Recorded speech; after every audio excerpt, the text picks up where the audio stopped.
Students, आज हम लोग एक नया टॉपिक के बारे में पढ़ेंगे। एक नया चैप्टर है reconstitution of partnership firm. Reconstitution का मतलब होता है जब पार्टनरशिप फर्म के एग्जिस्टिंग एग्रीमेंट में कोई चेंज आता है। If there is change in existing agreement among the partners, it is known as reconstitution of partnership. Reconstitution कब कब होता है, उसके लिए आपके 4 टॉपिक से जो 4 चैप्टर में बांटे गए हैं। वो पहला टॉपिक है change in profit sharing ratio, admission of A partner, retirement of an existing partner and death of A partner. इसके अलावा और भी टॉपिक्स है, लेकिन ये 4 आपको अपने सिलेबस में पढ़ना है।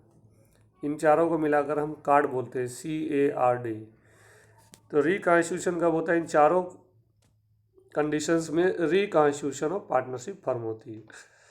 जब रिकॉन्स्टिट्यूशन होता है तो प्रॉफिट शेयरिंग रेशियो में चेंज आता है, और उसके लिए हम लोग वो चेंज को निकालते हैं कि प्रॉफिट चेंज होने के बाद कोई पार्टनर गेन कर रहा है या सेक्रीफाइस कर रहा है। इसके लिए हम 2 फार्मूला लगाते हैं, एक सेक्रीफाइसिंग रेशियो का, एक गेनिंग रेशियो का। लेकिन एक ही फार्मूला लगा करके आप ये निकाल सकते हैं कि कौन गेन कर रहा है, कौन सेक्रीफाइस कर रहा है। तो हमने एक ही फार्मूला लगाया, sacrificing share equal to old share minus new share. इसको हमने सन फार्मूला का नाम दिया है। अगर ये पॉजिटिव आता है तो इसका मतलब पार्टनर सेक्रीफाइस कर रहा है। अगर ये किसी पार्टनर का निगेटिव आता है तो वो पार्टनर गेन कर रहा है।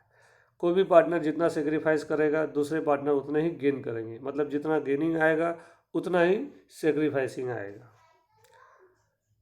अब आइए हम लोग जानते हैं कि जब change in profit sharing ratio होगा, उस कंडीशन में, change in profit sharing ratio की कंडीशन में, हम जो नई गुडविल बाहर दी रहेगी, बैलेंस शीट के बाहर दी रहेगी गुडविल जो वैल्यू दी हुई है, उसका क्या ट्रीटमेंट करेंगे। इसके लिए हम लोग को जर्नल एंट्री करना है, gaining partners capital account debit to sacrificing partners capital account. और अगर कैपिटल फिक्स्ड है तो gaining partners current account debit to sacrificing partners current account. अब ये अमाउंट कैसे आएगी ये जानना है। इस अमाउंट को लाने के लिए जो हमने फार्मूला लगाया है, सन formula, old share minus new share, वो अगर पॉजिटिव आ रहा है तो सेक्रीफाइस कर रहा है, वो अगर निगेटिव आ रहा है तो वो पार्टनर गेन कर रहा है। तो वो जो उसी से हमको इस ऊपर वाली जर्नल एंट्री की अमाउंट निकालनी है।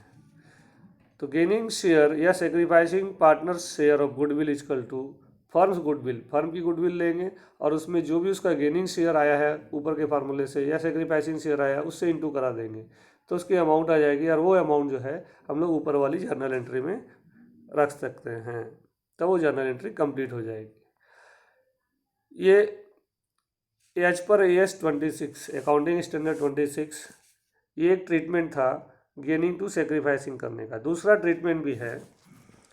दूसरा ट्रीटमेंट क्या है कि हम लोग गुडविल को पहले, न्यू गुडविल को पहले रेस करेंगे ओल्ड पार्टनर्स में, ओल्ड रेशियो में एंट्री होगी goodwill account debit to old partners capital account और करंट अकाउंट, और उसके बाद उसी गुडविल को राइट ऑफ कर देंगे न्यू फर्म के सारे पार्टनर्स में, जो भी पार्टनर्स है न्यू फर्म में और न्यू रेशियो में। तो new firm partners capital account debit या current account debit to goodwill account. तो ये एंट्री भी पास करने से वही इफेक्ट आएगा जो ऊपर की एंट्री में आपको आया है गेनिंग टू सेक्रीफाइसिंग। इस केस में आपको गेनिंग सेक्रीफाइसिंग शेयर निकालने की ज़रूरत नहीं है।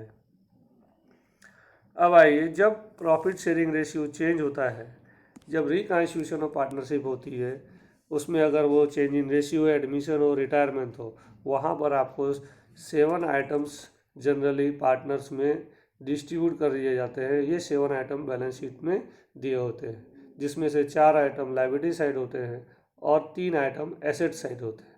अगर इन आइटम्स के बारे में कुछ भी नहीं लिखा है, इनका क्या करना है, तो इनको ओल्ड पार्टनर्स में ओल्ड रेशियो में डिस्ट्रीब्यूट कर देते हैं। लायबिलिटी साइड के जो 4 आइटम हैं उनका नाम है, कोई भी रिजर्व है, जनरल रिजर्व या किसी भी नाम से कंटीजेंसी रिजर्व, इस नाम से कोई रिजर्व अगर है, फिर PL अकाउंट का ट्रेड बैलेंस है और इन्वेस्टमेंट फ्लक्चुएशन फंड है, और चौथा है वर्कमैन कंपनसेशन फंड या रिजर्व है।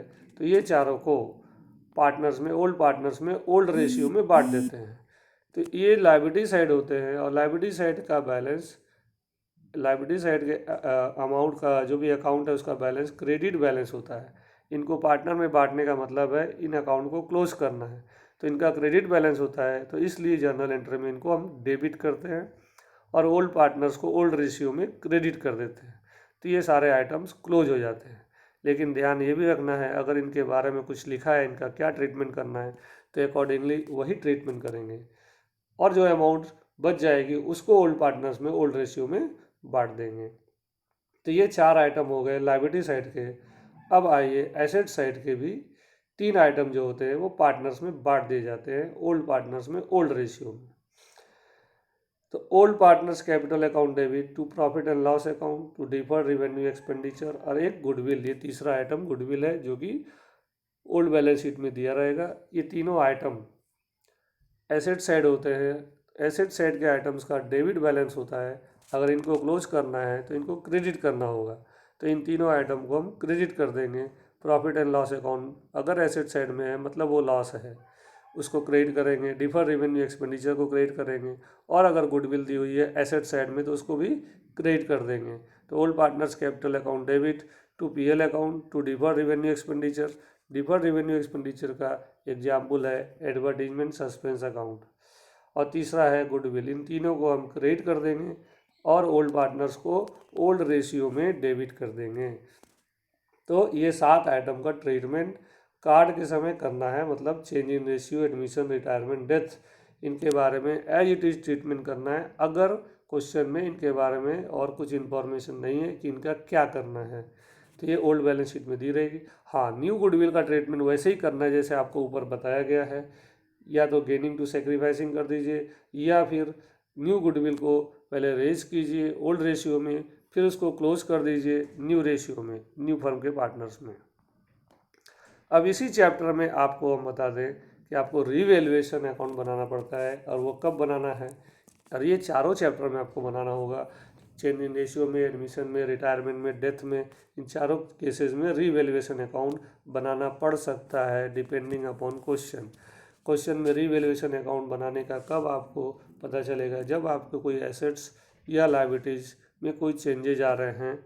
नीचे में बैलेंस शीट के नीचे में बाहर में दिया हुआ है कि कोई एसेट या लायबिलिटी चेंज हो रही है, तो आप रीवैल्यूएशन अकाउंट बनाइए। अब इस रीवैल्यूएशन अकाउंट में आपको देखना है कि अगर एसेट्स की वैल्यू कम हो रही है तो वो लॉस हो रहा है। रीवैल्यूएशन अकाउंट का दूसरा नाम पीएल एडजस्टमेंट अकाउंट भी है। तो it is just like PL account.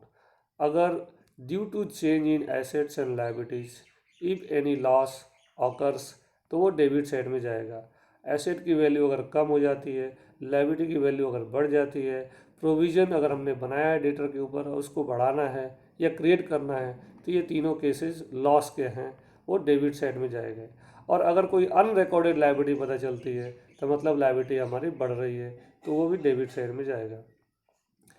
अब हम क्रेडिट साइड देख रहे हैं कि आपको पता है कि PL adjustment account PL account की तरह बनेगा, और पीएल अकाउंट में हम क्रेडिट साइड में इनकम के आइटम लिखते हैं, प्रॉफिट्स के आइटम लिखते हैं।